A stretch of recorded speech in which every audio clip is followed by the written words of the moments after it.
கல்யாணம் ஆகலையா, திருமணம் ஆகலை, குழந்தை பாக்கியம் இல்லை, வியாபாரத்தில் நஷ்டம் வந்துட்டு, பொருள் நஷ்டம், நீங்கள் எந்த குறைபாடு இருந்தாலும் சரி. கொடிமரத்துக்கும் ஒரு விசேஷம் உண்டு. கொடிமர பூஜை விடிய காலையில் 5 மணிக்கு துவங்குவாங்க. முதல் பூஜை கொடிமரத்துக்கு தான் நடக்கும். நீங்கள் கொடிமரத்துக்கிட்டையும் உங்களுடைய முறையீடுகள் பூராத்தையும் அங்கேயே சொல்லி வைக்கலாம். ஜோதிட அறிவாலயத்துடைய முதல் பேச்சாளராக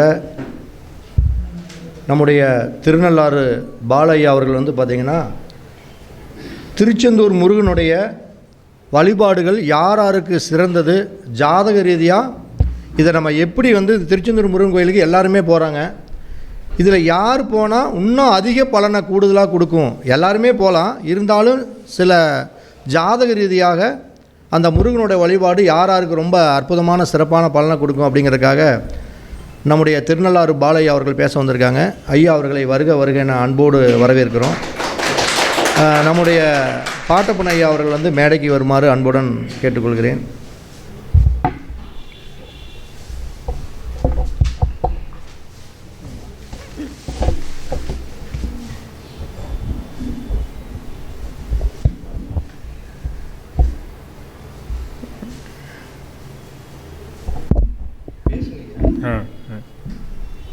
சரவணபவ அறிவாலயத்தின் 23வது கருத்தரங்கம் வெகு விமர்சையாக நடந்து கொண்டிருக்கின்றது.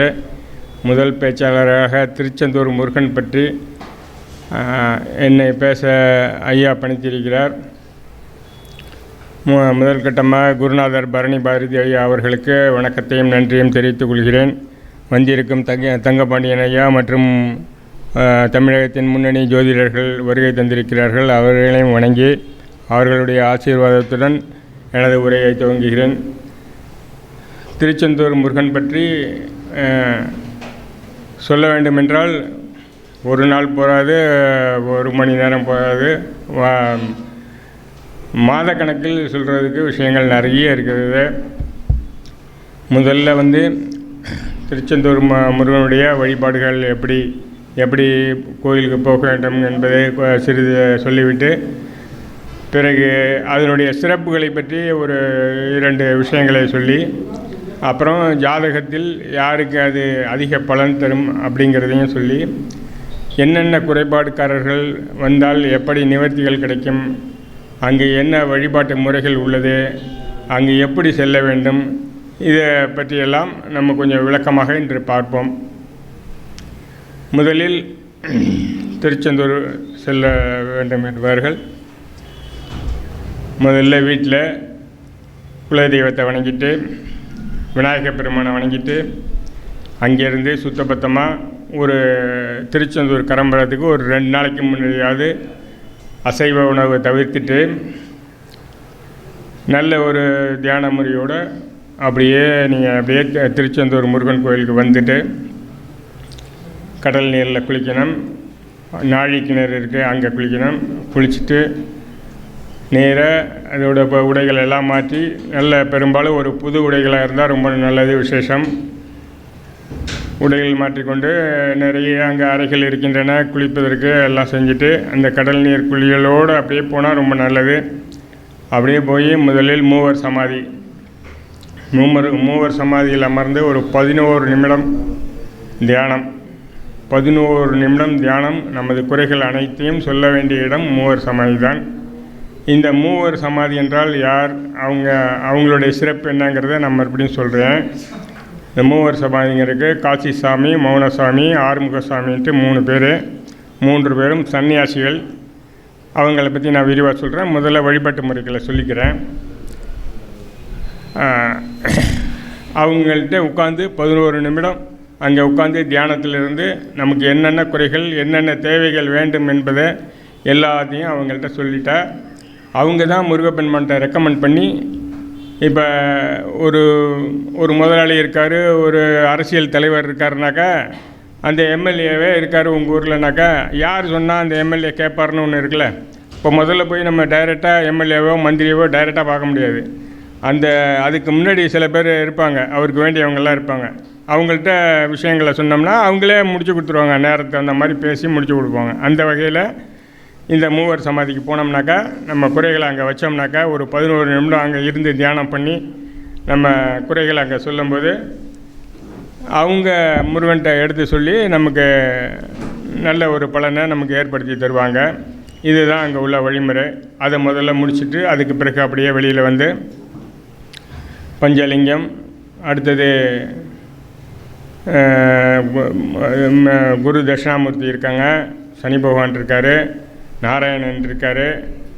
இவங்களெல்லாம் அப்படியே வழிபட்டுட்டு வந்து அதுக்கு பிறகு மூலவர் சன்னதி, தெய்வான, திருச்செந்தூர் முருகன் எல்லாம் வழிபட்டுட்டு அப்படியே வெளியில் வந்து கொடிமரம்ங்கிறது ஒரு முக்கியமான விஷயம். கொடிமரத்துக்கு 2 கொடிமரம் இருக்குது திருச்செந்தூரில். கொடிமரத்தை பற்றி பேசினாலே அதுவே ஒரு மீட்டிங் பேசி முடிச்சிடலாம். அவ்வளோ விஷயம் அந்த கொடிமரத்தில் இருக்குது. அந்த விஷயத்தையும் நான் சொல்கிறேன், மேலோட்டமாக சொல்கிறேன். ஏன்னா எனக்கு கொடுத்துருக்கு கொஞ்சம் நமக்கு மூத்த பேச்சாளர்கள்லாம் நிறையா இருக்கிறாங்க. தமிழக முதன்மை முன்னணி பேச்சாளர்கள் வந்திருக்கிறாங்க. நம்ம லைட்டான விஷயங்கள் போடுறோம். நான் குரூப்பில் நிறைய போட்டிருக்கேன். நம்ம சரவண ஜோதிட குரூப்பில் கொடிமரத்தை பற்றி நிறைய போட்டிருக்கேன். திருச்செந்தூர் முருகனுடைய அதிசயங்கள் பற்றி நிறைய போட்டிருக்கிறேன். அதெல்லாம் படித்து நீங்கள் நிறைய தெரிஞ்சுக்கலாம். இப்போ இங்கே நம்ம முக்கியமாக எடுத்துக்கிட்டது என்னன்னு கேட்டிங்கனாக்கா, யார் வந்து சாமி கும்பிட்டா நல்ல பலன் கிடைக்கும், என்னென்ன ஜாதகத்தில் எப்படி உள்ளவங்கெல்லாம் அதிகமாக வரலாம் அப்படிங்கிற பற்றி தான் நம்ம இப்போ சொல்ல வந்திருக்கிறோம். அந்த வகையில் பார்த்தாங்கனாக்கா இப்போ குழந்தை பாக்கியம், வியாபாரத்தில் நஷ்டம், வியாபாரத்தில் சுறுசுறுப்பாக ஓடணும், செவ்வாய் கிரகம் கெட்டு போனவங்க, செவ்வாய் கிரகம் எந்த ஒரு ராசி நட்சத்திரமாக இருந்தாலும் செவ்வாய் கிரகம் கெட்டு போனவங்க, அதுலேயும் குறிப்பாக இந்த 4, 8, 12ங்கிற நீர் ராசிக்காரங்க. ஏன்னு கேட்டிங்கன்னா அவங்களுக்கு எதுக்கு அதிகமான பலன் தரணும்னு சொன்னீங்கன்னாக்கா, இந்த நீர் ராசிக்காரங்க வந்து கடல் சார்ந்த ஆறு, குளம், கடல், ஏரி, அந்த தண்ணி சம்மந்தமான கிரகம் 4, 8, 12ங்கிறது. அந்த 4, 8, 12ல் ஏதாவது தோஷம் அடைஞ்சிருச்சுன்னாக்கா அவங்கெல்லாம் வந்தால் இன்னும் கூடுதல் பலன் அளிக்குங்கிறது ஒரு விசேஷமான செய்தி. இப்படி இருக்கும்போது இப்போ நம்ம திருச்செந்தூர் முருகன் வழிபாடுகள் அப்படிங்கிறத நம்ம பார்த்தோம். அங்கே வந்துட்டு ஒரு மூவர் சமாதியில் போகும்போது ஒரு 5 பன்னீர் ரோஜாப்பூ, ஒரு 3 பழம், இதெல்லாம் எடுத்துகிட்டு பத்தி, அந்த வாழைப்பழம், அது இதெல்லாம் எடுத்துகிட்டு போய் அந்த மூவர் சமாதியில் வச்சு கும்பிட்டுட்டு அந்த 3 பழத்தில் ஒரு பழத்தை வீட்டுக்கு எடுத்துகிட்டு போய் அந்த வீட்டில் உள்ள எல்லாரும் அறிஞ்சு சாப்பிட்ணும். அப்போ அதில் முழுமையான அனுக்கிரகம் அவங்களுக்கு கிடைக்கும். அது ஒரு வழிபாட்டு முறையாக வச்சுக்கணும்.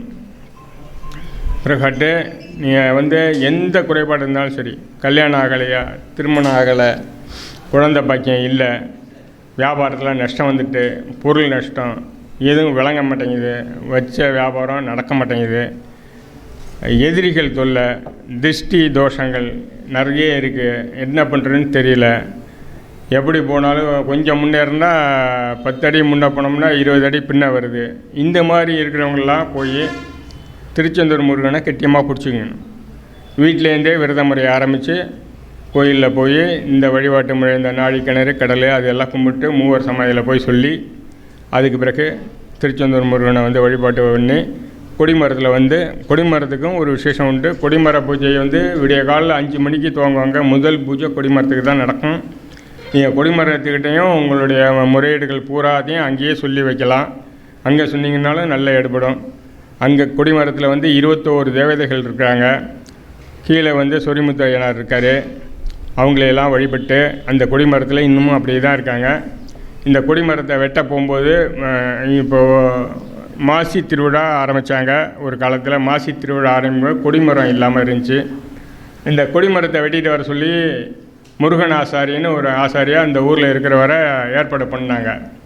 அந்த முருகன் ஆசாரியை ஏற்பாடு பண்ணோன்னே அவர் பிரசன்னம் போட்டு பார்த்தார். இப்போ நம்மளாம் பிரசன்னம் போட்டு பார்க்குறோம், ஜாமக்கோல் பார்க்குறோம்ல, அதேமாரி அவங்க ஒரு பிரசன்னம் போட்டு பார்த்தாங்க. பிரசன்னம் போட்டு பார்க்கும்போது அது சரியான பிரசன்னம் வரல, வேண்டான்ட்டு வந்துட்டு உடனே அவர் என்ன பண்ணார், இது நான் போகலைங்க ஐயா அப்படின்ட்டு அதை நழுவுறதுக்கு பார்த்தாரு.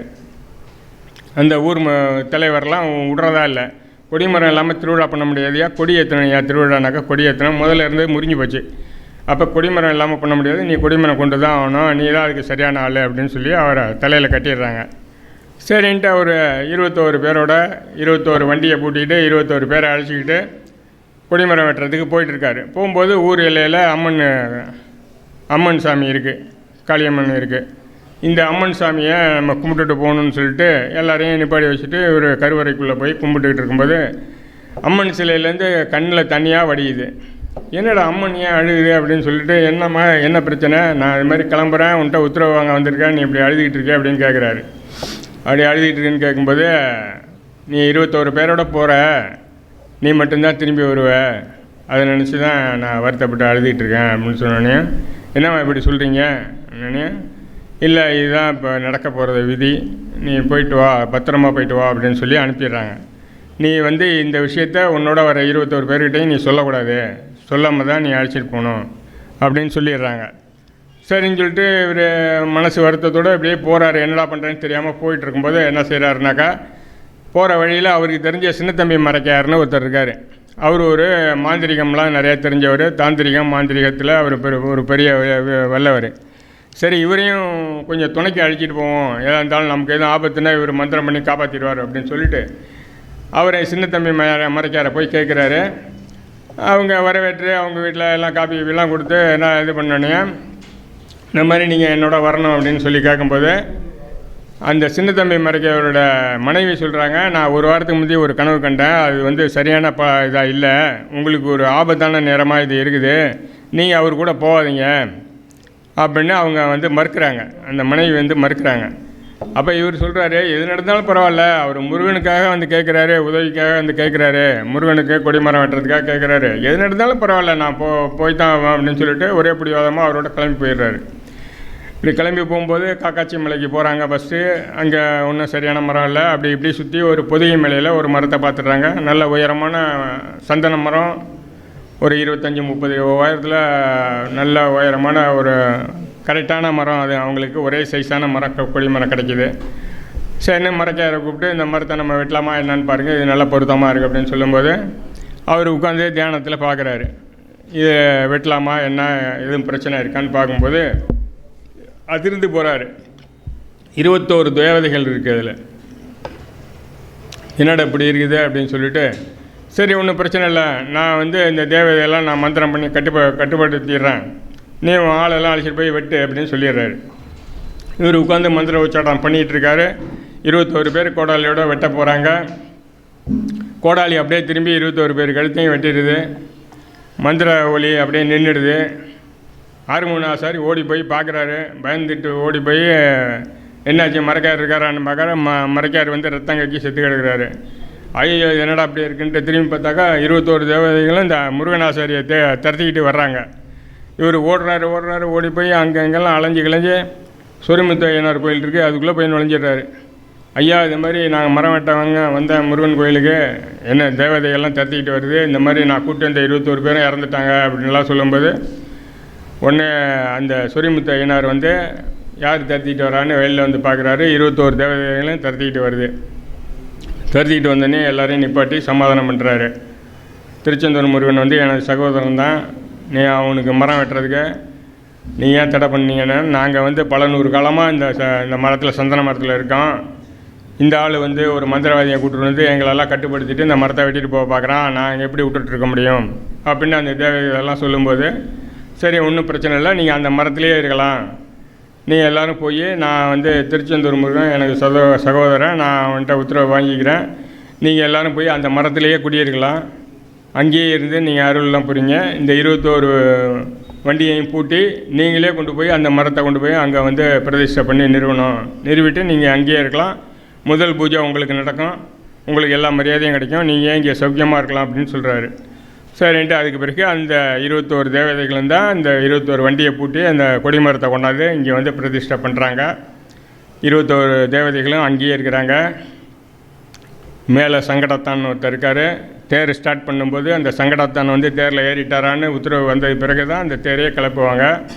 இந்த தேர் கிளம்பும்போது ஒரு விசேஷம் என்னன்னு கேட்டிங்கனாக்கா, யாராச்சும் உயர் அதிகாரி வர்றாங்க, இப்போ மந்திரி வர்றாரு, ஒரு 5 நிமிஷம் 10 நிமிஷம் தேரை நிப்பாட்டுங்க, தேரை ஒரு போட்டோ ஒரு 5 நிமிஷம் 10 நிமிஷம் தேர் நிப்பாட்டுங்க, அந்த மந்திரி வந்தோடனே நீங்கள் தேரை எடுக்கலாம்னு சொன்னாக்கண்ணா, அந்த மாதிரி தேரை நிப்பாட்டி வெயிட் பண்ணி கிளப்புனாங்கனாக்கா அந்த மந்திரி அவரோட காலி. அதேமாரி சம்பவம் நிறையா நடந்திருக்கு, உதாரணங்கள். இப்போ அது மாதிரிலாம் பெரும்பாலும் யாரும் நிப்பாட்டியெல்லாம் வைக்காதீங்க, நீங்கள் டயத்துக்கு கிளம்பினீங்க, நாங்கள் வழியில் வந்து கூட கும்பிட்டுக்கிறோம் அப்படின்னு சொல்லிட்டு இந்த விஷயம் தெரிஞ்சவங்க அப்படி நிப்பாட்டி வச்சு அங்கே அவங்க பெருமையை காட்டுறதில்ல. ஏன்னாக்கா அதில் வந்து அவ்வளோ விஷயங்கள் இருக்குது. சங்கடாத்தானை வந்து ஏறி உட்காரணும், அவன் ஸ்டார்ட் பண்ணி உத்தரவு வாங்கின பிறகு தான் தேர் கிளம்பும். இதே மாதிரியெல்லாம் ஒரு அதிசயமான விஷயங்கள்லாம் அங்கே இருக்குது. இன்றைக்கும் விடிய காத்தால 5 மணிக்கு கொடிமரத்து பூஜை முடிஞ்சது பிறகு தான் முருகப்பெருமானுக்கு பூஜை. நீங்கள் வந்து சாமி கும்பிட்டுட்டு வந்து கொடிமரத்துக்கிட்ட வெளியில் வந்து பார்த்தீங்கன்னாக்கா அந்த கொடிமரத்துக்கு நேராக ஒரு இவ்வளோ பெருசு ஒரு அரை அடி ஒரு ஓட்டை இருக்கும். அந்த ஓட்டையில் காதை வச்சு பார்த்தீங்கன்னாக்கா பிரணவ மந்திரம்னு நீங்கள் கேட்கலாம். ஓம் அப்படின்ட்டு ஒரு 2 நிமிஷம் திருப்பி இது ஓம் ஓம்ன்ட்டு அந்த மந்திரம் கேட்டுக்கிட்டே இருக்கும். நீங்கள் காதை வச்சு கேட்டு பாருங்கள். அந்த காதை வச்சு கேட்கும்போது என்னன்னு கேட்டிங்கன்னா, உங்களுக்கு அதிர்ஷ்டவசமாக பின்னாடி யாரும் இந்த சத்தம் கொடுக்காமல் இருக்கணும். பின்னாடி யாராவது இந்த பேச்சு குரல் கொடுத்தாங்கனாக்கா இந்த ஒலி அலைகள் வந்து கொஞ்சம் மாறுபட்டு கேட்கும், வேறு ஒன்றும் இல்லை. ஆனால் கேட்கும், கொஞ்சம் மாறுபட்டு கேட்கும். கீழே நின்று 10 பேர் கத்துவாங்க அந்த பக்கம் நின்று. அதேமாதிரி இல்லாமல் யாரும் அந்த பக்கம் இல்லாமல் இருந்தீங்கன்னா நான் இப்போ சொன்ன மாதிரியான ஒலி ஓசைகள் வந்து அழகாக க்ளீனாக கேட்கலாம். அது வந்து இந்த பூமி சுழற்சியோட ஓசை, அந்த ஓசை தான் பிரணவ மந்திரம். ஓம்ங்கிற பிரணவ மந்திரம் வந்து இந்த பூமியை வந்து 1.5 லட்சம் கிலோமீட்டர் வேகத்தில் பூமி இப்போ சுற்றிக்கிட்டு இருக்குது. அந்த சுழற்சியோட வேகம் வந்து அப்படியே அப்படின்னு கேட்கும். நீங்கள் காதை வச்சு கேட்டிங்கன்னா அதை கேட்கலாம். இது ஒரு பெரிய அற்புதமான அதிசயம், அதை நீங்கள் அங்கே உணரலாம். இது ஒரு கொடிமரத்தோட பூஜை. இன்னொன்று கொடிமரமும் இருக்குது, அது ஒரு 2 நிமிஷத்தில் சொல்லிவிடுறேன். அந்த கொடிமரத்தோட பூஜை இப்படி இருந்துகிட்டு இருக்கும்போது ஒரு நாள் வந்து அந்த கோயில் தர்மகர்த்தாவோட கனவுல வந்து கொடிமரம், இந்த கொடிமரம் 20 தேவதைகளோடு இப்படி இருந்துக்கிட்டு இருக்கா, இது ஒரு இதாக இருந்துக்கிட்டு இருக்கு. இன்னொரு கொடிமரம் வச்சா தேவலான்ட்டு இந்த கோயில் தர்மகர்த்தா நினச்சிக்கிட்டே இருக்கிறார் ரொம்ப நாளாக. நீ கொடிமரம் வேணும்னு கேட்டுக்கிட்டு இருக்கீங்கள, நாளைக்கு காலையில் அது கடல் கரையெல்லாம் உனக்கு வந்து கிடைக்கும் அப்படின்னு சொல்லுது. சரி வந்து முருகன் வந்து சொல்கிறாரு. சரின்னு சொல்லிட்டு இவர் விட்டுறாரு. மக்கா நாள் காலையில் பார்த்தீங்கன்னாக்கா இதுக்கு முதல்ல ஒரு எருமை மாடு வந்து இந்த கோயில் வாசலில் படுத்தே கிடக்குது 3 நாளாக சாப்பிடவும் இல்லை, தண்ணியும் இல்லை, எந்திரிக்கல. இந்த காவடியோடையெல்லாம் வருதுன்னா காவடியோட சுற்றி வருது, இதுவும் சேர்ந்து போய் சுற்றி வருது, வந்து படுத்துக்குது. இப்படியே இருக்குது, முருகனோட நேர் சன்னதியில் படுத்து கிடக்குது. இவர் இந்த தர்மகர்த்தா வந்து மக்கா நாள் காலையில் கொடிமரம் கிடைக்கும்னாங்களேன்னு வந்து பார்க்கும்போது இந்த எருமை மாடு போய் தண்ணியிலேருந்து ஒரு மரத்தை இழுத்துக்கிட்டு வருது. இழுத்துக்கிட்டே வந்து கரையில் கொண்டாந்து போட்டுட்டு அப்படியே மேலே வந்து அப்படியே முருகன் சன்னதிக்கு நேராக எழுத்தாப்பில் வந்து படுக்குது. அப்படியே செத்து போயிடுது அந்த எருமை மாடு. அப்புறமேல இந்த கொடிமரம் கிடச்சிட்டுன்னு சொல்லி அதையும் பிரதிஷ்டை பண்ணி வச்சுருக்கிறாங்க. இந்த எருமை மாட்டுக்கு 1940 இந்த எருமை மாட்டுக்கும் ஒரு சிலை வடித்து அங்கே வச்சுருக்கிறாங்க உள்ள. இது ஒரு கதை, இது ஒரு கொடிமரத்தோட இது ஒரு கதை. இன்னொரு விஷயம் என்னென்னு கேட்டிங்கன்னா, நம்ம பாஞ்சாலங்குறிச்சியில் வீரபாண்டிய கட்டபொம்மன் அவர் ஆட்சி காலத்தில் திருச்செந்தூர் முருகனுக்கு அபிஷேகம் ஆராதனை அர்ச்சனை எல்லாம் முடிஞ்ச பிறகு தான் இவர் ரூமில் போய் பூஜை பண்ணிவிட்டு அப்புறமேல தான் சாப்பிடுவார். இது கண்டினியூவாக செஞ்சுக்கிட்டு இருக்காரு. இதை தெரிஞ்சுக்கிறது எப்படின்னா, இப்போ மாதிரி செல்ஃபோன் இருந்தால் உடனே ஃபோன் பிடிச்சி காட்டிடலாம். அப்போல்லாம் எந்த மீடியாவும் கிடையாது, எந்த இதுவும் கிடையாது. அப்போ இதை தெரிஞ்சுக்கிறதுக்காக அவர் என்ன பண்ணாருனாக்கா, அவங்க ஊர்லேருந்து திருச்செந்தூர் வரைக்கும் ஒரு 40 இடத்துல மணிமண்டபம் கட்டி வச்சார். திருச்செந்தூர் முருகனுக்கு இப்போ அர்ச்சனை பண்ணுறாங்கன்னா, அபிஷேகம் நடக்குது அப்படின்னாக்கா அங்கே இருக்க திருச்செந்தூர் முருகன்லாம் ஒரு மணி அடிப்பாங்க, அடுத்ததில் அடுத்த மணி அடிக்கும். இப்படி 40 மணி அடித்து அவர் அரண்மனையில் உள்ள மணி அடித்தோன்னே அங்கே பூஜை ஆகிட்டுன்னு தெரிஞ்சுக்குவார். தெரிஞ்சுக்கிட்டு இவர் பூஜையை முடிச்சுட்டு அப்புறமேல தான் சாப்பிடுவார். இவ்வளோ ஒரு பெரிய பக்தர் இவர். இப்படி இருந்துக்கிட்டு இருக்கும்போது அவர் என்ன பண்ணுறாருன்னா, இந்த வடமலையப்பர் மண்டபம்னு ஒன்று இருக்குது. அந்த ஊரில் சுற்றி வரும்போது திருவிழா காலத்தில் சுற்றி வந்து அங்கே அந்த சாமியை இறக்கி வச்சு கொஞ்சம் ரெஸ்ட் எடுத்துகிட்டு அப்புறமேல தான் அந்த சாமியை தூக்கிக்கிட்டு மறுபடியும் வரும். இப்போ வீரபாண்டிய கட்டபொம்மன் என்ன பண்ணார், இவர் ஒரு மண்டபம் கட்டினார். இவர் ஒரு மண்டபம் அதேமாதிரி கட்டி இனிமேல் சாமியை தூக்கிட்டு வந்தும்போது வடமலையப்பர் மண்டபத்தில் வைக்கக்கூடாது, ஏன் மண்டபத்தில் கொண்டு வந்து வைக்கணும், வடையப்பம் இதெல்லாம் முடிஞ்சு போச்சு, அந்த காலம்லாம் முடிஞ்சு போச்சு, இனிமேல் நீங்கள் அங்கே வைக்க வேண்டாம், என்னோட இதில் வைங்க, திருச்செந்தூர் முருகனை வந்து என் மண்டபத்தில் வச்சு அப்புறமேல தான் நீங்கள் ஊர்வலம் எடுத்துகிட்டு போகணுன்னு உத்தரவு போட்டுடுறாரு. அவர் ராஜாவாக இருக்கார். சரின்ட்டு சாமி தூக்கி வந்துக்கிட்டு இருக்காங்க. இந்த வடமலையப்பர் மண்டபம் வரும்போது ஒரே காற்று, மண் புழுதி காற்று அடிக்குது. திருச்செந்தூர் கடல் மண் ரொம்ப நைஸாக இருக்கும் இருக்கிறதுலையே. அப்படியே வாரி அடித்து எல்லோரும் கண்ணு எல்லாம் மூடுது. ஒரே சூறாவளி காற்று சுற்றி அடிக்குது, மழை மேகம் சூழ்ந்துட்டு. சரின்னு அவங்க என்ன பண்ணுறாங்க, அருகில் இருந்த மண்டபத்தில் வச்சிடுறாங்க. வச்சாக்க அதுதான் வடையப்பமலையர் மண்டபம். வச்சனே இந்த முருகன் சிலை வந்து அப்படியே திரும்பி கடலை பார்க்குது. யாரும் ஒன்றும் செய்யலை, இறக்கி வச்சாச்சு. வச்சது அப்படியே டேன் பண்ணி கடலை பார்க்குது. அந்த கடல் அலைகள்லாம் ஓஞ்சிடுது, அந்த மண் சூறாவளி நின்றுடுது, நிதானம் ஆகிடுது. அப்புறம் அங்கே கொஞ்சம் ரெஸ்ட் எடுத்து இந்த கண்ணெல்லாம் தொடச்சிக்கிட்டு அப்புறமேல வழக்கம் போல் எல்லாம் பண்ணி அங்கே ஒரு அபிஷேகம் ஆராதனையெல்லாம் பண்ணி அப்புறம் தூக்கிட்டு போவாங்களா, அது எப்பயும் போல் நடக்குது. இந்த விஷயத்தை வீரபாண்டிய கட்டபொம்மன் கேள்விப்படுறாரு. ஐயா, நீங்கள் மண்டபம் கட்டணும்னு சொல்லிங்க, நாங்களும் இந்த வடவேப்புரம் மண்டபத்தை தாண்டி தான் அந்த வீரபாண்டியன் கட்டின மண்டபத்துக்கு போகணும். நாங்கள் இங்கே நிற்கிறதா ஐடியா இல்லை, நாங்கள் அங்கே வர்றதா ஐடியா பண்ணி தான் நாங்கள் வந்துக்கிட்டு இருந்தோம். ஆனால் இந்த இடத்துக்கு வந்தோடனே இந்த மாதிரி ஒரு நிகழ்ச்சி நடந்து போச்சுங்கய்யா, நாங்கள் இறக்க வேண்டியதாக போயிடுச்சு, நீங்கள் எங்களை வந்து மன்னித்து தரணும்னு கேட்கும்போது அப்போ உடனே உத்தரவு போடுறாரு. இனிமேல் நீங்கள் வந்து என் மண்டபத்தில் இறக்க வேண்டாம், நீங்கள் அவர் மண்டபத்திலே வடையப்ப ஒரு மண்டபத்திலே இறக்குங்க, எப்பவும் போல் அந்த விழாவை அப்படியே பண்ணுங்க அப்படின்னு. ராஜாவாக இருந்தால் கூட அவருக்கு வந்து அந்த இது கிடச்சல. பெரிய சிவ முருகன் பக்தன் தான் அவர், முருகா முருகான்னு தான் சொல்லிகிட்டு இருப்பார். வீரபாண்டியன் அந்த படத்தை பார்த்தீங்கன்னா கூட எல்லா விஷயத்துலேயும் முருகனை கூப்பிட்டு தான் எல்லாம் செய்வார். அப்படி உள்ளவருக்கே வந்துட்டு அந்த வடமலையப்பருங்கிறவர் வந்து இவரை விட தாண்டின முருக பக்தர். அதுதான் அங்கே ஒரு விசேஷம். அவருக்கு முதலிடம் கொடுக்கணுங்கிறது தான் அங்கே. அது எப்பயும் போல் வழக்கமாக நடக்கிறது. அவரை தவிர்த்துட்டு இப்போ ஒருத்தன் புதுசாக வந்திருக்காங்கனாலாம் அதெல்லாம் பண்ண முடியாது அப்படின்னு சொல்லிடுறாங்க. இதேமாரி பல அதிசயங்கள் நிறைந்த ஒரு இடம் திருச்செந்தூர் முருகன். இப்போ வந்து குழந்தை பாக்கியம் இல்லாதவங்க, திருமண தடை உள்ளவங்க, வியாபாரத்தில் நஷ்டம் ஏற்பட்டவங்க, பில்லி சூனிய யாவல் திஷ்டி தோஷங்கள் உள்ளவங்க, இவங்க எல்லாருமே வரலாம். இவங்க வந்து நான் சொன்ன முறைப்படி திருச்செந்தூர் முருகனை வணங்கி அருள் பெறலாம். இதை விட இன்னும் பெரிய விசேஷங்கள்லாம் என்னென்னா, கொஞ்சம் செல்வந்தர்களாக இருக்காங்க, கொஞ்சம் மீடியமாக இருக்கவங்க, அந்த காலத்தில் எல்லாம் நடந்த விஷயங்கள் இதெல்லாம். இந்த செங்குந்த முதலியார் சமூகம், சைவ வேளாளர் சமூகம், நகரத்து செட்டியார் சமூகம், இவங்கெல்லாம் என்ன செய்வாங்கன்னு கேட்டிங்கன்னா, ஒரு ஓய்வு நாட்களில் ஒரு ஞாயிற்றுக்கிழமையில் இந்த மாதிரி சைவ பெரியவர்கள், புராண கதைகள் சொல்கிறவங்க, திருப்புகழ், தேவாரம், திருவந்தாதி இதெல்லாம் சொல்கிறவங்களெல்லாம் கூப்பிட்டு ஒரு அரை மணி நேரமோ 1 மணி நேரமோ அவங்க வீட்டில் உட்கார வச்சு அவங்கள ஒரு பாத பூஜை பண்ணி அவங்கள உள்ளே வரவழைச்சி அவங்கள உட்கார வச்சு தம் பிள்ளைகள், சொந்தக்காரங்க, சொந்த பந்தம் ஒரு 10-20 பேர் தான் இருப்பாங்க. அவங்க குடும்பத்தார் மட்டுமே உட்காந்து இந்த கதைகளெல்லாம் சொல்லி கேட்பாங்க. இந்த முருகனுடைய பெருமைகள் என்ன சொல்லுங்க அப்படின்னு சொல்லுவாங்க. ஒவ்வொரு நாளைக்கும் ஒரு கதை ஓடும். இதேமாரி கதை சொல்கிறதுல நம்ம வடலூர் வள்ளலார் வந்து இந்த மாதிரி கதை சொல்கிறதுல தான் அவர் முதல் கட்ட ஃபேமஸ் ஆனது. அவங்க அண்ணனுக்கு உடம்பு சரியில்லாமல் போச்சு. இந்த மாதிரி சோம் செட்டியார் வீட்டில் ஒரு விசேஷம், அன்னைக்கு கதை சொல்லணும். 10 நாள் கதை சொல்கிறத பேச்சுவார்த்தை நடத்தி அட்வான்ஸ் எல்லாம் வாங்கியாச்சு. 10 நாளைக்கு வள்ளலாரோட அண்ணன் போய் சோம் செட்டியார் வீட்டில் கதை சொல்லணும், புராண கதைகளை சொல்லணும். இப்போ வந்து அவருக்கு உடம்பு சரியில்லை சோம் செட்டியாருக்கு. அப்போ அவர் என்ன சொல்கிறாரு, தம்பியை போக சொல்கிறாரு. வடலூர் ராமலிங்க சாமி இருக்கார்ல, அவரை போக சொல்கிறாரு. அவருக்கு அப்போ 10 வயசு தான் ஆகுது.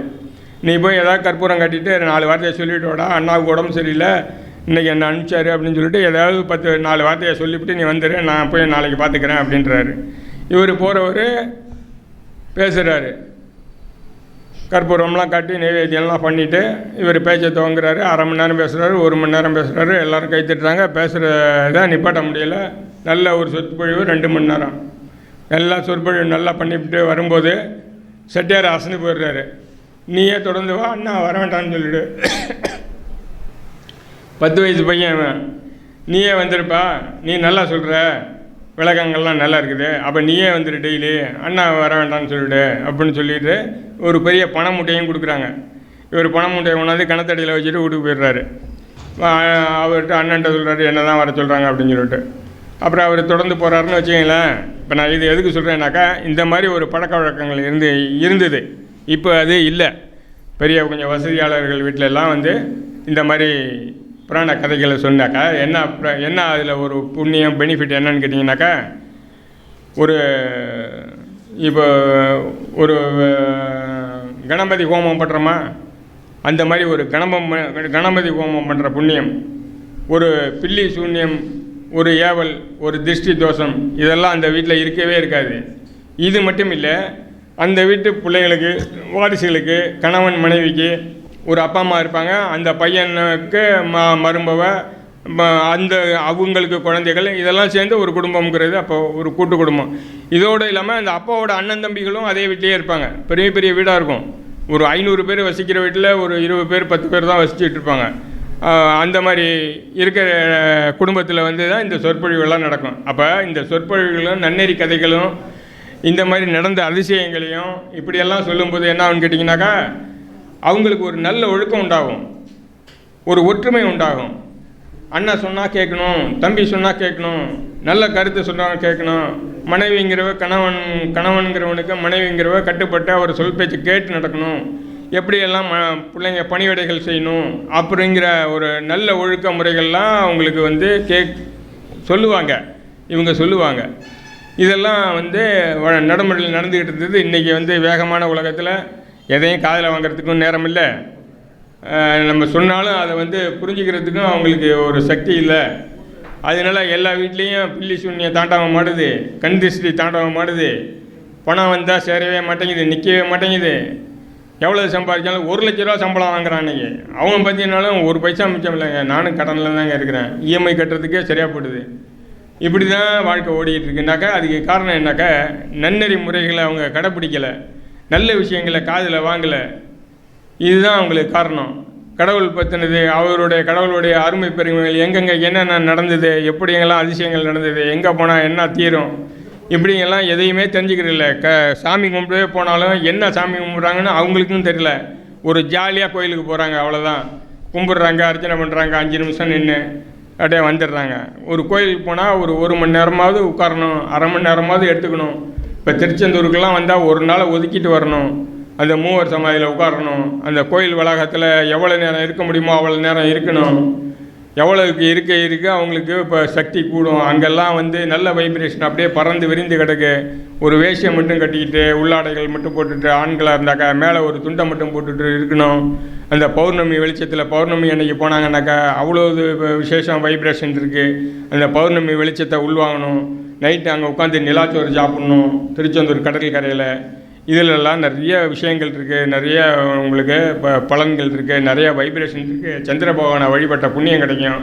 சந்திர பகவானை பௌர்ணமி அன்றைக்கி போய் இருந்தாக்கா முருகன் அருளோடு சேர்ந்து அந்த சந்திர பகவானோட அருளும் அப்படியே அருள்மழை பொழியும். இதே மாதிரிலாம் நிறைய விஷயங்கள்லாம் இருக்குது. இதெல்லாம் தெரிஞ்சுக்கிங்க. நீங்கள் நேரம் கிடைக்கும் போதெல்லாம் ஒவ்வொருடைய கோயில் புராணங்களை ஒரு 5 நிமிஷம் 10 நிமிஷம் கேளுங்க.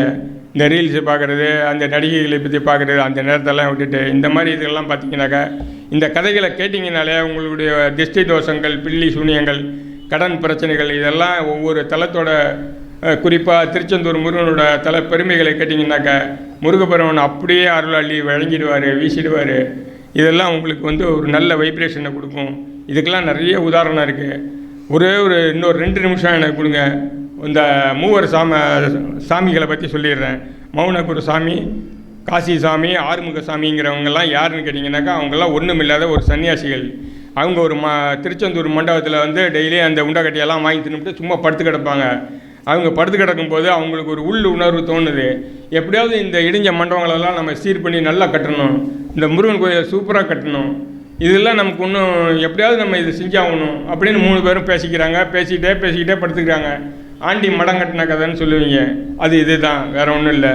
அந்த வார்த்தை வந்து இவங்களுக்கு தான் வந்தது, ஆண்டி மடம் கட்டின கதைன்ட்டு. ஆண்டிகிட்ட ஒன்றும் இருக்காது, அவன் எப்படி போய் மடம் கட்டுவான்? மடத்தில் வேணால் படுத்து தூங்கிட்டு அழிஞ்சு போவான். இவங்க அந்த மாதிரி படுத்துக்கிட்டு முருகனை நினைஞ்சு, நான் இப்படிலாம் செய்யணும்னு நினைக்கிறேன், எங்கள்கிட்ட ஒன்றும் இல்லை அப்படின்னு டெய்லி மனம் முறுக்கி கிடக்குறாங்க. இப்போது முருகன் என்ன செய்கிறாரு? ஒரு கனவுல வர்றாரு. ஏன்டா அப்படியெல்லாம் கனவு வேண்டிட்டு துன்பப்பட்டுக்கிட்டு கிடக்குறீங்க? தூத்துக்குடியில் நான் சொல்கிற ஆளை போய் பாருங்கள், பொருள் தருவான். வாங்கி நல்லா சூப்பராக கட்டுங்கடா அப்படின்னு சொல்லி கனவுல வந்து சொல்லிடுறாரு. சரி என்னடா இப்படி சொன்னோடனே 3 பேருக்கும் அதேமாரி கனவு வந்துடுது. காலையில் இருந்துச்சு இந்த 3 சாமியாரும் பேசிக்கிறாங்க. இந்த மாதிரி கனவு வந்ததுடா, யாரோ தூத்துக்குடியில் ஒரு ஆள் பேர் சொல்கிறாரு, அவரை போய் பார்த்தா நிறைய பணம் கொடுப்பாரான், வாங்கிட்டு வந்து நம்ம சூப்பராக கட்டிவிடுவோம் அப்படின்னு நினச்சி தூத்துக்குடி போகிறாங்க 3 பேரும். போனாக்க இந்த முருகன் சொன்ன கனவுல வந்து சொன்ன அட்ரஸை தேடி அந்த ஆளை கண்டுபிடிச்சிடுறாங்க. கண்டுபிடிச்சிட்டு இது மாதிரி முருகன் அனுப்பினார் திருச்செந்தூரில் வந்து உங்களை பார்க்க சொன்னார், நீங்கள் கோயில் கட்ட நிதி தருவீங்கன்னு சொன்னார் அப்படின்னு 3 பேரும் சொல்கிறாங்க. அவர் சிரிக்கிறாரு, என்னப்பா நீங்கள், நானே உப்பு வியாபாரம் பண்ணுறேன், கோயில் கட்டுற அளவுக்கு என்கிட்ட எழுதியா பணம், வந்தது வந்துட்டீங்க, 2 மூட்டை உப்பு தரேன் எடுத்துகிட்டு போங்க, போய் கோயிலில் சாதம்லாம் பிரசாதம்லாம் பண்ணுவீங்களா, அதுக்கு உபயோகமாவது இருக்கும், வேறு ஒன்றும் என்கிட்ட ஒன்றும் வழி கிடையாதுன்ட்டு 2 மூட்டை உப்பை கொடுக்குறாரு. சரின்ட்டு கிடச்சது லாபம்ன்ட்டு எடுத்துகிட்டு வராங்க. முருகன் சொல்லிட்டதுனால நான் இந்த உப்பு மூட்டையை கொடுக்குறேன், என்கிட்ட இவ்வளோ தான் இருக்குன்னு சொல்லிட்டு அதை கொடுக்குறாரு. சரின்ட்டு வாங்கிட்டு வந்துடுறாங்க. வாங்கிட்டு வந்து மண்டபத்தில் வச்சுக்கிட்டு தலைமாட்டில் வச்சுக்கிட்டு படுத்து கிடக்குறாங்க. என்னடா உப்பை வச்சு நம்ம எப்படா மண்டபம் கட்டுறது, 2 மூட்டை உப்பு தான் கிடச்சிருக்கு போனதுக்கு, சரின்னு சொல்லிட்டு படுத்து கிடக்குறாங்க. காலையில் எழுந்திரிச்சு உப்பை பிரித்து இப்போது மடப்பள்ளியில் கொடுத்துருவோம் அப்படின்னு சொல்லி உப்பை பிரித்து பார்க்குறாங்க. உள்ள பார்த்தீங்கன்னா எல்லாம் மாணிக்கங்கள் வைரக்கற்கள், உப்பு கற்கள் இல்லை, மாணிக்க கற்களும் வைரக்கற்களுமா இருக்குது. ஆஹா அப்படின்னு சொல்லிட்டு அப்புறம் வச்சுக்கிட்டு அதை வச்சு தான் மண்டபம் கட்ட ஆரம்பிக்கிறாங்க. கோயில் திருப்பணி ஆரம்பிக்கிறாங்க. கோயில் திருப்பணி ஆரம்பித்து சூப்பராக நடந்துக்கிட்டு இருக்குது. அப்பையும் பற்றாக்குறையெல்லாம் வரும்போது இப்படி சம்பளம் கொடுக்குறதுக்கு கஷ்டமாக இருக்கிற காலகட்டங்கள்லாம் அப்பையும் இந்த மாதிரி எல்லாம் செலவாக போச்சு, பணமெல்லாம் மாணிக்கம் வைரம்லாம் மூட்டை சரியாப்பட்டு இனிமேல் என்ன பண்ணுறதுன்னு தெரில அப்படின்னு போய் 6 படை வீடும் தரிசனம் பண்ணிட்டு வாங்கடாங்கிறாரு. முருகன் சொல்கிறாரு. மறுபடியும் 6 படை வீடும் தரிசனம் பண்ணிட்டு வரும்போது இவங்க சொல்கிறாங்க, மண் கல் சிமெண்ட்டு எல்லாம் ஒவ்வொருத்தர் தானம் கொடுக்க ஆரம்பிச்சிட்டாங்க. அப்போ சம்பளம் கொடுக்க காசு இல்லை, மண் கல்லெல்லாம் இருக்குது, ஐயா சம்பளம் கொடுக்க முடியலையா என்ன பண்ணுறது அப்படின்ட்டு. ஒன்றும் பிரச்சனை இல்லை, பன்னீர் இலையில் உபூதி வச்சு கொடுங்க அப்படின்னு அசரீரி வருது முருகன்ட்டது. ஒவ்வொரு நாள் நைட்டும் இன்ஸ்ட்ரக்ஷன் வந்துக்கிட்டே இருக்குது. அப்படி கொடுக்கும்போது அதை வாங்கிட்டு தூண்டிகை விநாயகர்னு இருக்காங்க. அங்கே அந்த தூண்டிகை விநாயகர் கோயில் தாண்டனோனியம் அவங்களுக்கு எவ்வளோ சம்பளம் கொடுக்கணுமோ அந்த சம்பள காசு அதில் இருக்கும். அப்போல்லாம் வராகன் வெள்ளின்னு பேர் அதுக்கு தகுந்த மாதிரி இருக்கும். 1 ரூபா 2 ரூபா 5 ரூபா 10 ரூபான்னு இருக்கும். அப்போ அதுக்குள்ளே பேசிக்குவானுங்க, என்னடா உனக்கு வந்து 10 ரூபா வந்திருக்கு, எனக்கு 2 ரூபா தான் வந்திருக்கு அப்படின்ட்டு. அப்போ என்னென்னு கேட்டிங்கன்னா, இங்கே ஏமாற்றி வேலை பார்த்தவனுக்கெல்லாம் 2 ரூபா, ஒழுங்காக கல்லை தூக்கி கொண்டு போய் அடுக்கினவனுக்கெல்லாம் 10 ரூபா. என்ன நீ வேலை செஞ்சியோ அதுக்கு தகுந்த கூலி உன் கையில் கிடைக்கும்டா அப்படின்னு சொல்லிட்டு, இவன் கல்லை தூக்குற மாதிரி நடித்தவனுக்கெல்லாம் ஒன்றும் கிடைக்காது. 100 கல்லை முருகனுக்காக நம்ம தூக்கி கொண்டு வைக்கணும், சம்பளம் 90 தான் கொடுக்க போகிறான்னு தெரிஞ்சு போச்சு முதல்லையே. இந்த பையனை ஆண்டி பையிலோட காசு இல்லை, சரியாக்கிட்டணும் எல்லாத்தையும் அப்படின்னு சொல்லிட்டு வேணுக்குன்னு நடித்தவனுக்கெல்லாம் காசு இல்லை, 2 ரூபா 1 ரூபா தான். நல்லா வேலை செஞ்சவனுக்கு 10 ரூபா 20 ரூபா. இந்த மாதிரி அந்த மாதிரியெல்லாம் ஒரு அருள் உண்மையிலேயே நடந்த விஷயங்கள். நான் இப்போ சொல்கிறது எல்லாம் இந்த கொடிமர பூஜை சமாச்சாரம், அந்த எருமை மாடு வந்து கொடிமரம் ஒன்று சமாச்சாரம், இந்த வீரபாண்டிய கட்டன் சமாச்சாரம், இதே மாதிரி நான் சொல்கிறது எல்லாமே இந்த 3 ஆண்டிகளுக்கும் வைர மூட்டைகள் கிடைச்சது எல்லாமே உண்மையிலே நடந்த விஷயங்கள். இதெல்லாம் கட்டுக்கதையோ எதுவுமே இல்லை. வேண்டாம் நீங்கள் வந்து திருச்செந்தூர் முருகன் புராண தல வரலாறு வாங்கி புக்கை வாங்கி படித்து பாருங்கள், அதில் நான் சொல்கிற விஷயங்கள் இருக்கும். நான் ஒன்றும் இங்கே வந்து போய் சொல்லிக்கிட்டுலாம் இல்லை, கட்டுக்கதையும் இல்லை. ஒரு உப்பு மூட்டை எப்படி வைர மூட்டையானது, அப்போ சக்தி இருக்கிறதுனால தான் அது வைர மூட்டையானது. ஒரு சம்பளத்துக்கு தகுந்த கூலிகள் எப்படி 90 விபூதி வந்து சம்பளத்துக்கு தகுந்த கூலியாக மாறுது, அதேமாரி ஒவ்வொருத்தருக்கும் உழைப்புக்கு தகுந்த கூலி இறைவன் கொடுக்குறதுக்கு எல்லாம் ரெடி பண்ணி வச்சுருக்காங்கிறதெல்லாம் இது மூலியமாக நம்ம தெரிஞ்சுக்கலாம். இந்த மாதிரிலாம் பல விஷயங்கள் பல அதிசயங்கள் நடந்த ஒரு இடம் தான் இது.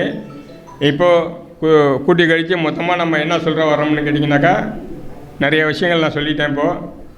இப்போ ஒரு வீட்டில் ஒரு திஷ்டி தோஷம் பில்லி சூன்யம் ஏவல் ஒரு பார்வையோட கண் பார்வையோட ஒரு வைப்ரேஷன் பவர் நம்மளை தாக்குதுன்னு சொன்னீங்கன்னாக்கா, இதுக்கெல்லாம் இந்த திருச்செந்தூர் முருகனுடைய பன்னீர் இலை விபூதியை கொண்டாந்து வீட்டில் வைங்க. 21 நாள் அதை வச்சு பூஜை பண்ணுங்கள். எல்லா தோஷங்களும் திச்சைகளும் பறந்து ஓடிடும். காக்கா காக்கா கனவையில் காக்கான்னு பாட்டு இருக்குது. பில்லி சூன்யம் பிரண்டு ஓடன்லாம் இருக்குது. அந்த கந்தசக்தி கவசத்தை போடுங்க கேசட்டில். காலையில் எழுந்திரிச்சு 10 நிமிஷம் வரைக்கும் ஓடும். அது ஓடுனதுனாலே வைப்ரேஷன் ஃபுல்லாகிடும். இதெல்லாம் கண்டினியூ பண்ணுங்கள், முருகன் காப்பாற்றுவார். எல்லாம் நல்லபடியாக போயிட்டுருக்கோம். நீங்கள் குழந்தை வரோம், இப்போ குழந்தை வரமே இல்லை, 10 வருஷமாக எனக்கு குழந்தை இல்லைன்னு இருக்கிறவங்கெல்லாம் வந்து வேண்டிக்கிங்க. என்ன வேண்டின்னு கேட்டிங்கன்னா, எனக்கு குழந்தை பிறந்ததுன்னா முருகன் கோயிலில் தத்து கொடுத்துட்றேன் அப்படின்னு வேண்டிக்கலாம். வேண்டிக்கிட்டிங்கன்னா முருகன் வந்து குழந்தையாக பிறந்துடுவார். பிறந்ததுக்கு பிறகு இங்கே தத்து கொடுக்கறதுக்கு சில வழிமுறைகள்லாம் அந்த ஓதுவார்கள்லாம் வச்சுருக்காங்க. அங்கே இருக்கிற ஐயர்கள்லாம் அவங்கள்ட்ட கேட்டிங்கனாக்கா அது எப்படி தத்து கொடுக்கணும் என்னங்கிற விஷயங்கள்லாம் சொல்லுவாங்க. அந்த வழிமுறைகளில் அவங்களுக்கு தத்து கொடுத்தீங்கன்னா அதுக்கு பிறகு அது முருகனுடைய குழந்தையாக வளரும், ஒரு நோய் நொடி இல்லாமல் வளரும், ஒரு நல்ல ஆரோக்கியமான புத்தியோடு வளரும். இல்லை வயதுக்கு வந்த பையனை ஒரு 20 வயசுக்கு பிறகு அம்மா அப்பா சொல்லு பேச்சு கேட்க மாட்டேங்கிறவனை கொண்டாந்து நேர்ந்து விட்டுருவீங்க. நைஸாக கொண்டாந்து செந்தில் வேளவனுக்கு, அப்பா நான் ஒன்றை விட்டுட்டேன், இனிமேல் நீ ஆச்சும் அவனாச்சு என்னை தொல்லை கொடுக்கக்கூடாது, நீ பார்த்துக்கோ அப்படின்னு சொல்லி நேர்ந்து விட்டுட்டு பாருங்கள். அவனுக்கு எப்படி அவன் படிக்கிறான், எப்படி அவன் வேலைக்கு போகிறான், எப்படி அவன் நல்ல ஒழுக்கங்களாக வாழ்கிறான் மாறுறான் அப்படிங்கிறலாம் நீங்கள் கண்கூடாக கண்டுக்கலாம். அதுக்கெல்லாம் நீங்கள் அடிமனசில் முருகனை கட்டியமாக பிடிச்சி அப்படி வச்சிங்கன்னா மட்டுமே தான் நடக்கும். இன்றைக்கி எந்த மூலியமாவது நம்ம பையன் நல்லா தெரிஞ்சிட மாட்டானா, எந்த மூலியமாவது நல்ல ஒரு வேலைக்கு விட மாட்டானா, எந்த மூலியமாவது நமக்கு நல்ல மருமக கிடைக்க மாட்டாளா, நல்ல இப்போ குழந்தைகள் பிறக்காதா, இப்படியெல்லாம் ஏங்கி தவிக்கிற காலமாக இருக்குது. இதுக்கெல்லாம் காரணம் என்னென்னா நிறைய இயற்கைக்கு மாறான செயல்பாடுகள் நிறையா வந்துட்டு இதெல்லாம் இனிமேலுக்கு தவிக்கிறது ரொம்ப கஷ்டம். முடிஞ்ச வரைக்கும் இருக்கிறவங்க வீட்டில் இருக்கிற பெரியவங்களாச்சும் இந்த மாதிரி திருச்செந்தூர் முருகனையும் இவங்களெல்லாம் கடைப்பிடிச்சி இந்த மாதிரி ஒரு வழிபாட்டு முறைகளை இதெல்லாம் பண்ணி இந்த பிள்ளைங்களெல்லாம் கொண்டாந்து பொறுப்பை இங்கே ஒப்படைச்சிட்டிங்கனாக்கா எல்லாம் அவர் பார்த்துப்பார். நம்ம கொஞ்சம் நிம்மதியாக இருக்கலாம், இருக்கிற காலத்தை நிம்மதிகளாக ஓட்டிக்கலாம். இதுக்கெல்லாம் ஒரே வழி திருச்செந்தூர் முருகனுடைய அருளை பெற வேண்டியது மட்டுமேங்கிறத மட்டும் உறுதியாக சொல்லி வாய்ப்பளித்த குருநாதருக்கும் சரவணபவருக்கும் நன்றியை தெரிவித்துக்கிறேன்.